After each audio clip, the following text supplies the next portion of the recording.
Apa sih hal terbaik yang saya syukuri hari ini dalam hidupku? Apakah hidupmu sudah selaras dengan kebenaran, dengan kebaikan yang kamu yakini?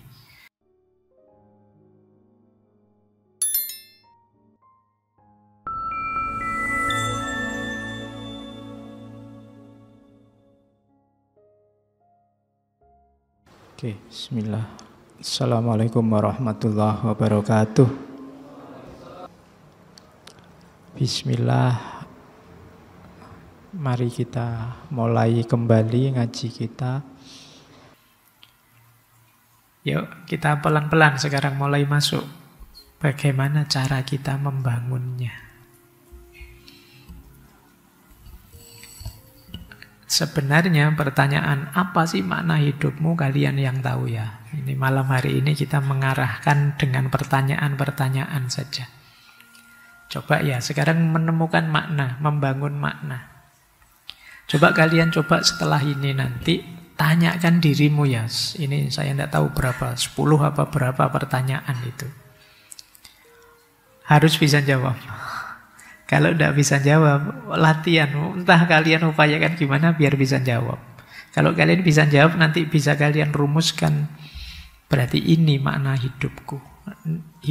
Hal penting dalam hidupku melalui pertanyaan-pertanyaan ini. Coba ya, kalian tanya yang pertama. Apa sih hal terbaik yang saya syukuri hari ini dalam hidupku? Pasti ada. Kalau tidak ada, kamu sedang mengabaikan nikmatnya Allah yang banyak atas dirimu. Pasti ada. Minimal kamu masih bisa bernafas itu anugerah yang luar biasa. Kamu masih sehat itu anugerah yang luar biasa. Tapi kan masuk minimal. Coba cari hal terbaik dalam hidupmu yang menurutmu saya harus bersyukur sekali punya ini. Mulai tanya dirinya ya, oh ya aku kok tidak nemu-nemu.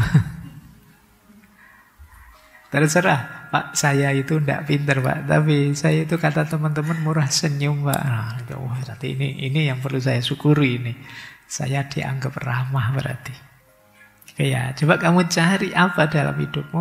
Mungkin lama-lama kamu pernah dengar orang muji kamu apa gitu. Meskipun mungkin pujiannya basa-basi, tidak apa-apa lah. Siapa tahu ada akarnya yang benar ke situ ya. Coba kalian ingat-ingat apa sih hal terbaik yang saya syukuri dalam hidupku. Oke, itu pertanyaan pertama. Pertanyaan kedua, apakah saya sudah hidup sesuai dengan nilai-nilai yang saya anggap utama? Misalnya, Pak, saya itu orangnya mengutamakan persaudaraan, Pak. Coba kamu cek, kamu beneran sudah begitu enggak? Jangan-jangan masih di pikiran saja. Kalau sudah, alhamdulillah, mungkin itu yang harus kamu syukuri. Coba kalian tanya, apakah hidupmu sudah selaras dengan kebenaran, dengan kebaikan yang kamu yakini? Misalnya kalian bilang, Pak, hidup yang terbaik menurut saya itu hidup sederhana, Pak. Nah, misalnya kamu punya teori begitu, coba tanyakan dirimu, kamu sudah sederhana enggak? Ya, caranya begitu ya, nanti kalian tanya. Ini lewat jalan ini nanti kalian membangun makna hidupmu. Oke, sekarang masuk lebih dalam, siapa tahu kamu punya makna lebih luas tentang dirimu. Coba ya, apakah tindakan-tindakan saya belakangan ini memberi manfaat pada orang lain, sekecil apapun itu? Coba cari, sekedar menyeberangkan orang, sekedar Pak, saya itu terbiasa tidak kemerungsung, jadi di lampu merah saya tidak pernah ngebel-ngebel, Pak. Itu kamu itu manfaat juga tidak apa-apa, wis. Melakukan kebaikan pada orang lain. Jadi manfaat saya satu-satunya untuk orang lain adalah, Pak, saya tidak pernah ganggu orang lain. Misalnya, itu juga anggap saja itulah. Meskipun sebenarnya kalian bisa memberi lebih banyak. Tapi cobalah tanya. Ini nanti semua bisa melahirkan kebanggaanmu pada dirimu bahwa ternyata aku masih bernilai. Terus, tanyakan lagi pada dirimu, apakah saya secara sengaja memang ingin menjaga hubungan dengan orang-orang yang dekat dan berarti dalam hidupku. Nah, itu memang sengaja tidak ingin menyinggung perasaan, sengaja ingin membantu, membahagiakan, menggembirakan orang-orang dekatmu. Ini juga berarti kalian pinter dalam berelasi. Coba ditanyakan itu ya. Mungkin selama ini kalian tidak pernah mikir begitu. Sekarang mulai dipikir. Oh iya ya, ternyata selama ini saya tidak pernah peduli dengan teman, dengan sahabat. Ya asal jalan saja. Sekarang mulai dipikirkan, apa sih yang aku berikan ke mereka? Kemudian, coba tanya lagi pertanyaan.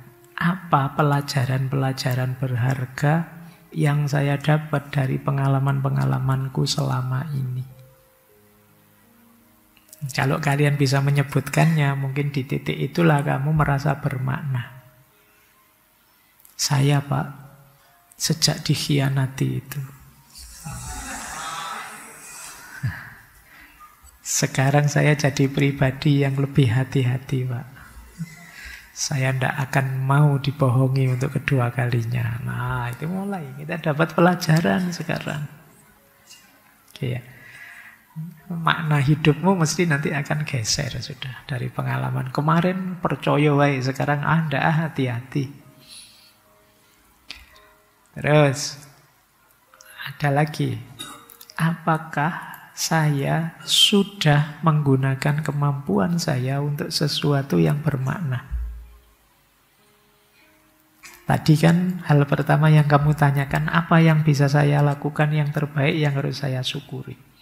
Dengan kelebihanku itu, apakah aku melakukan sesuatu yang penting, yang bermakna? Atau jangan-jangan saya tidak melakukan apa-apa, atau melakukan hanya untuk kepentinganku yang egois saja. Coba kamu tanya dirimu. Terus, ini mungkin lebih luas lagi. Apa momen-momen dalam hidup yang membuatmu merasa benar-benar hidup, benar-benar berarti? Ketika saya lulus kuliah, Pak, atau ketika saya bisa sedikit mengembirakan orang tua, Pak, ketika saya bisa membantu teman, Pak. Coba kamu cari momen-momen yang kalian merasa benar-benar hidup. Saya itu ternyata hidup ya ada artinya. Ada gunanya saya hidup. Itu penting, membangun praidmu, kebanggaan dirimu. Oke, sekarang mulai lebih dalam. Apakah saya sudah meluangkan waktu untuk lebih dekat terhubung dengan sesuatu yang lebih besar dengan diriku? Saya tahu mungkin kalian ya sholat sih, lengkap sih 5 waktu. Tapi kesadaranmu untuk terhubung dan dekat dengan Allah, dengan Tuhan, itu apa? Hidup. Wong kadang-kadang kita sholatnya lengkap, tapi yo kesadarannya tidak nyantol sama sekali. Yo sholatnya yo sudah benar, Allahu Akbarnya yo jalan, tapi yo kesadaran ilahiyahnya lupa. Sampai wong sholat saja kan kalian sering lupa rokaatnya tuh. Ini 3 apa 2 ya tadi itu. Nah, ya, jumlah rokaatnya saja lupa, apalagi Allahnya. Oke, coba deh kamu tanya. Kamu ada ndak upaya lebih serius untuk menyadari hadirnya Allah, kemudian kalian ingin lebih dekat? Pertanyaan selanjutnya, coba. Ini agak ngeri. Seandainya besok lusa lah, ini kan malam ya, adalah hari terakhir hidupmu, kamu sudah rela enggak? Kalau kamu belum rela, mengapa? Kalau bahasa lain ya, kamu sudah siap enggak? Kalau kamu belum siap, kenapa? Terus, kalau kamu ngerti hal-hal itu yang membuatmu merasa tidak siap, apa ada usahamu untuk membuatmu siap? Coba ya tanya itu. Ini mungkin kamu harus berani jawab sendirian, tidak apa-apa, tidak harus diceritakan ke orang. Kalau saya besok misalnya mati, apa saya siap? Belum, Pak, belum siap. Oke, tidak apa-apa, wajar orang belum siap. Menurutmu yang membuat dirimu tidak siap itu apa? Misalnya ya, Pak, saya itu ibadahnya masih kurang. Sip, kamu tahu jawabannya. Ada tidak upayamu untuk biar ibadahmu tidak kurang lagi? Pak, saya masih banyak dosa sama orang lain. Nah, oke, kamu sadar itu. Sudah tidak kamu upayakan untuk menebus dosa-dosa, mau minta maaf, kemudian menobatinya dan lain sebagainya. Karena tadi loh, di depan saya bilang kafa bil mauti wa idzan. Cukup kematian sebagai nasihat. Wong kita semua kalau ditanya kematian itu datangnya pasti nanti apa bisa tiba-tiba? Kan kalian mesti jawabnya bisa tiba-tiba kapanpun, Pak. Berarti besok kan mungkin saja Pak. Lah kamu siap? Mesti saya yakin semua jawab belum, Pak. Kan mesti gitu. Loh, kalau kamu belum siap, mengapa? Nah, kalau kamu bisa menjawabnya, ya berarti siapkan dirimu sejak sekarang. Kalian masih diberi kesempatan oleh Allah. Maka yang terakhir itu penting. Apa satu langkah kecil atau hal kecil yang bisa saya lakukan besok untuk membuat hidupku lebih bermakna? Nah, Pak ya, kalian tanya diri, besok ini, nanti tiap malam boleh kalian tanya, besok ini saya harus melakukan apa yang membuat hidupku ini ada gunanya, lebih bermakna. Oke. Apapun itu, termasuk hal yang paling kecil. Mungkin sekedar menepati janji dengan teman, mungkin sekedar kuliah on time, tidak telat lagi, mungkin sekedar itu. Coba ya kamu, besok ada hal baik apa yang bisa aku lakukan? Tanyakan dirimu itu. Oke ya teman-teman, pertanyaan-pertanyaan ini coba sering kalian tanyakan pada dirimu, usahakan kamu jawab, di situ kalian akan menemukan kebermaknaan dirimu. Kalian akan sadar, ya minimal aku mungkin tidak punya banyak uang, tapi diri ini masih bernilai. Yuk kita lanjutkan. Sekarang mengukurnya. Tadi kan kita sudah merumuskannya. Kalau sudah punya makna hidup, sekarang ayo diukur. Makna hidupku cocok apa tidak? Makna hidupku sudah baik atau harus saya revisi ulang?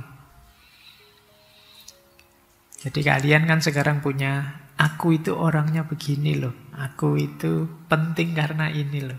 Nah sekarang diuji, dievaluasi. Ini cara mengevaluasinya.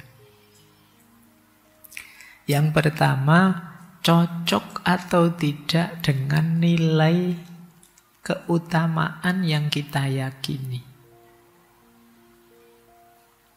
Pak, makna diriku itu ini Pak, tapi rasanya tidak cocok ini Pak dengan agama yang saya yakini, budaya di tengah masyarakat. Nah, ini masalah kalau begini. Coba diuji, cocok tidak dengan nilai dirimu? Yang kedua, memberi rasa utuh, rasa tenang.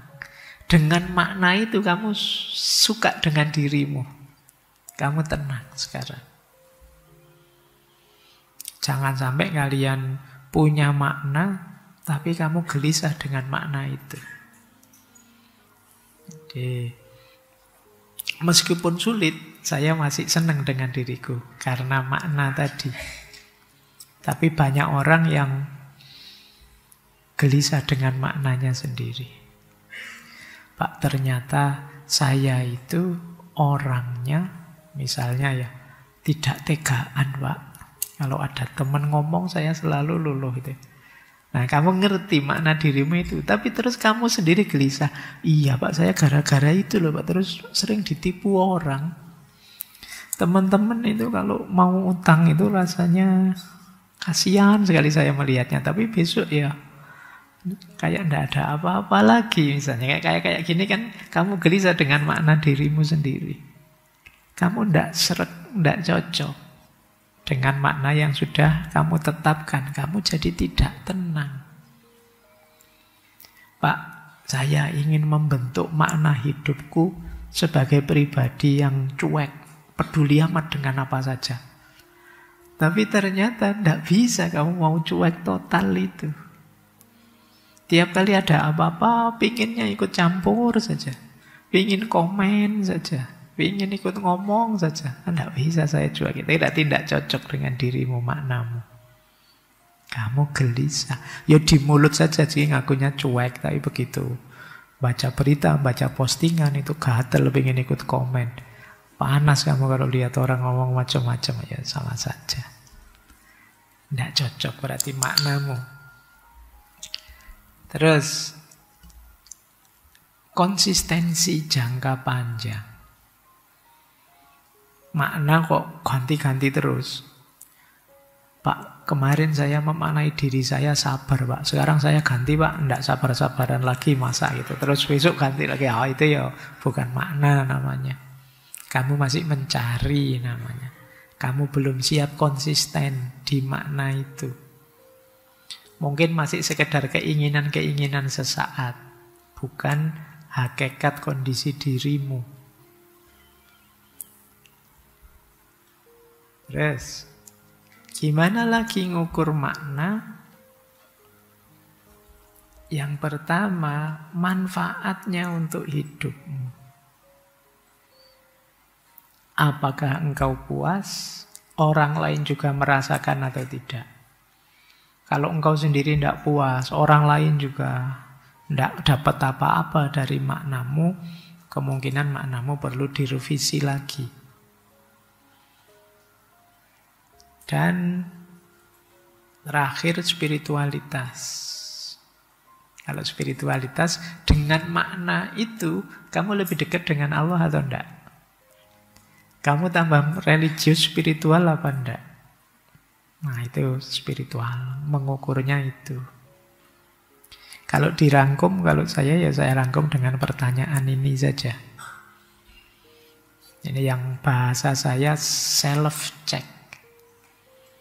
Menguji diri. Tanyakan pada dirimu, apakah makna hidupku membuatku lebih kuat menghadapi kesulitan? Resiliensimu meningkat. Nah, kalau begitu berarti cocok sudah maknamu. Tapi kalau tidak, Pak, sejak saya memaknai diri saya seperti itu, saya tambah pusing, Pak, tambah bingung tiap hari, tambah lemah. Berarti mungkin perlu dievaluasi maknamu. Kemudian yang kedua, apakah makna hidup membuatmu semakin bertumbuh, meningkat? Kemarin saya tidak sabaran, Pak, tapi sekarang saya jauh lebih sabar. Berarti kamu tumbuh. Kemarin saya baperan, Pak, sekarang saya tidak baperan lagi. Kamu tumbuh. Yang ketiga, orang lain banyak yang dapat manfaat atau tidak. Dan yang keempat, imanmu, keyakinanmu tambah mantap atau tidak.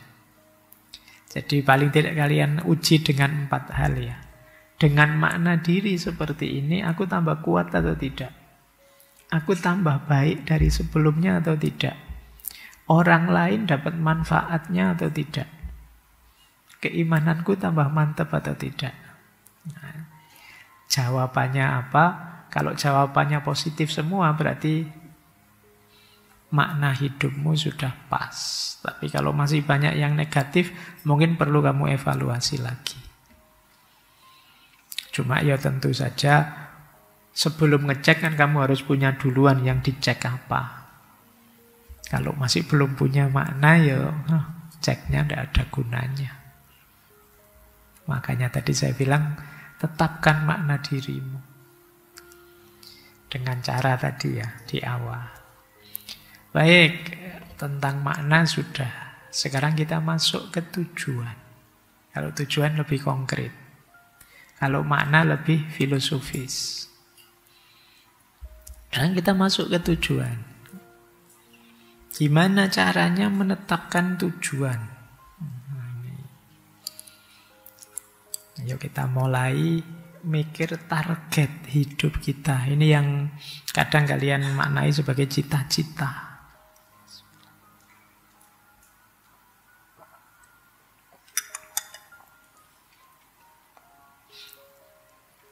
Yang pertama, mengenali dirimu dan juga nilai-nilai yang kamu yakini.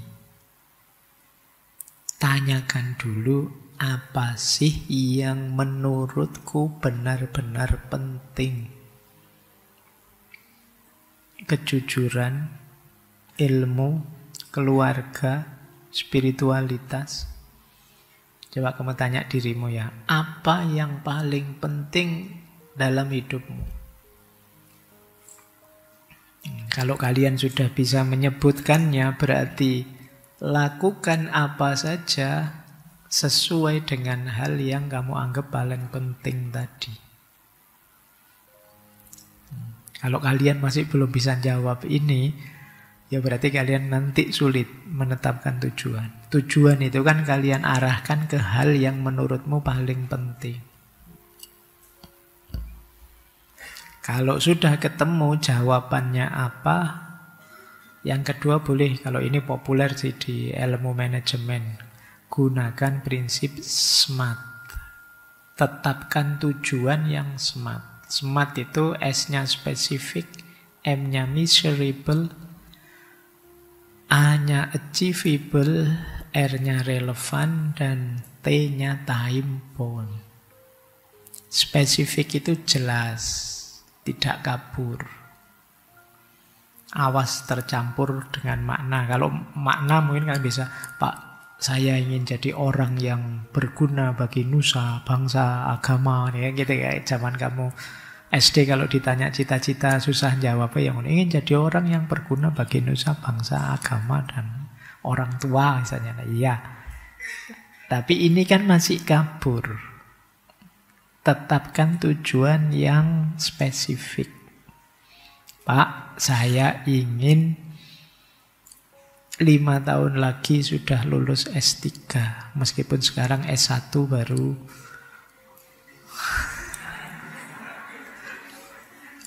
Terus apa ngerti kan, setelah lulus S1 semester akhir tiba-tiba S2 terus langsung S3. Ini jelas, spesifik.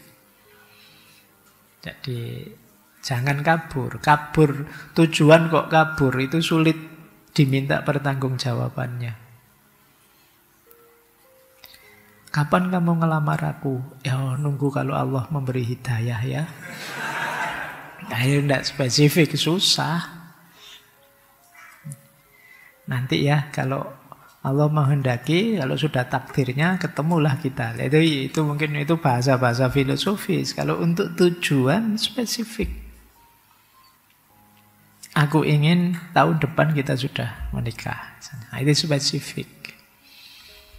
Yang ada calonnya ya. Jadi bukan yang kabur. Kan banyak itu yang tujuannya sih jelas tapi masih kabur. Kaburnya itu, Pak, insya Allah tahun ini saya tekadi nikah, Pak. Lah calonnya ada? Belum, Pak. Itu ya doa. Berarti ya targetmu loncat, itu targetnya tahun ini saya dapat calon, Pak. Nah itu mending. Jadi calonnya belum ada, kok targetnya nikah. Nah, spesifik itu namanya. Yang kedua measurable, bisa diukur.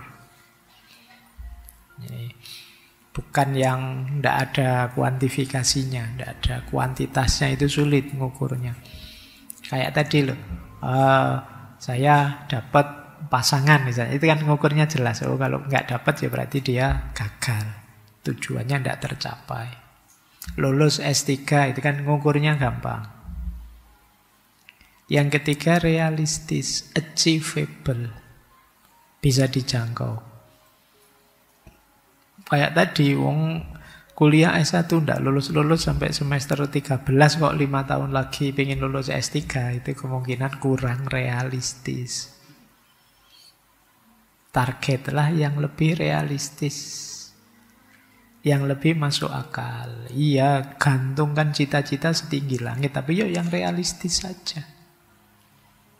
Kalau tidak realistis, kamu ngundang bencana. Kenapa? Ya nanti susah dipenuhi, terus kamu jatuhnya stres, depresi. Targetmu ketinggian, keduren. Tapi kan kalau Allah menghendaki, iya Allah bisa saja menghendaki. Tapi kan kita ini hidup dengan rumus sunnatullah. Sesuai hukum alam saja, yang realistis saja. Ya kalau Allah menghendaki mungkin bulan depan kamu bisa jadi presiden. Tidak tahu ada bencana apa di Indonesia ini, terus yang hidup tinggal kamu. Jadi presiden, itu kalau Allah menghendaki. Cuma kan pedoman kita merancang hidup ini kan sunnatullah, yang realistis, sesuai pola hidup alamiah kita. Oke. Baik. Terus, itu kan kayak orang menikah satu saja belum sudah heboh tentang poligami. Ya si jiwa sih. Jadi tidak realistis pembahasannya. Lanjut. Terus relevan, nyambung dengan hidupmu sekarang. Jadi relevan itu ya konteks hidupmu apa, cita-citamu seputar itu. Kalau kuliahnya tadi di jurusan tafsir, terus kamu ingin jadi mufassir atau penulis kitab tafsir atau dosen tafsir, relevan. Kuliah jurusan filsafat pengen jadi dokter, tidak relevan. Tidak cocok yang kamu lakukan dengan tujuanmu. Ya, jadi yang wajar-wajar saja, itu makanya istilahnya smart, yang cerdas lah. Terus time bound, ada tenggat waktunya. Kenapa diberi tenggat waktu lebih bagus? Ya biar jelas pencapaiannya. Misalnya, saya ingin menulis buku 2 tahun ke depan selesai. Itu lebih jelas daripada kamu cuma umum. Saya pokoknya pengen jadi penulis, Pak. Ini susah ngukurnya. Sampai besok-besok ya pengen jadi penulis terus. Tidak jelas targetnya. Kalau ada target jelas, kalian kan jelas mencapainya. Wah, ini kurang 2 bulan lagi, Pak. Ini saya kemarin janjinya 2 tahun, sekarang kurang 2 bulan lagi. Kamu bisa ngitung. Tapi kalau waktunya tidak jelas, ya sampai kapanpun ya kalian bisa ngambang. Terus bedakan tujuan jangka pendek, jangka menengah, jangka panjang. Ini memudahkan. Jangka pendek mingguan, jangka menengah mungkin tahunan, jangka panjang puluhan tahun boleh. Misalnya, Pak, untuk jangka pendek saya punya target membaca buku 1 buku per bulan. Minimal 1 bulan saya menamatkan 1 buku, ini jangka pendek. Jangka menengah tahunan. 3 tahun lagi saya harus lulus kuliah, Pak. Ini tahunan. Atau jangka panjang 10 tahun. 10 tahun lagi saya harus mapan sudah, Pak. Punya rumah, punya keluarga, dan karirnya sudah stabil. Ini namanya jangkanya jelas. Tujuannya jelas. Biar tidak kecampur-campur. Jangan kebalik-balik. Ditanya cita-citamu di masa depan apa? Yo, saya pengen baca buku saja, Pak, 1 bulan 1 kali. Yo, 1 bulan 1 kali, tidak bisa cita-cita ke depan. Cita-cita ke depan ya pada akhirnya saya ingin jadi apa? Lurah, ingin jadi dosen, ingin jadi ketua RT, apa-apa. Itu tujuan jangka panjang, bukan yang harian, mingguan, bulanan. Kemudian refleksi diri secara rutin. Tujuan itu bisa saja situasi berubah. Yang semula realistis jadi tidak realistis. Saya pingin Pak, lulus itu kuliah ini 4 tahun harus sudah lulus. Kok yang dilalah diberi sakit oleh Allah lama. Tidak jadi. Itu namanya evaluasi. Ya jangan ngotot, kalau memang ada perubahan ya kita ubah sesuai dengan situasi. Jadi biar tidak putus asa. Karena dari realistis jadi tidak realistis itu kan berat. Kalau kita kaku menyikapi situasi ya hasilnya malah kita susah sendiri. Terus tautkan dengan makna hidup.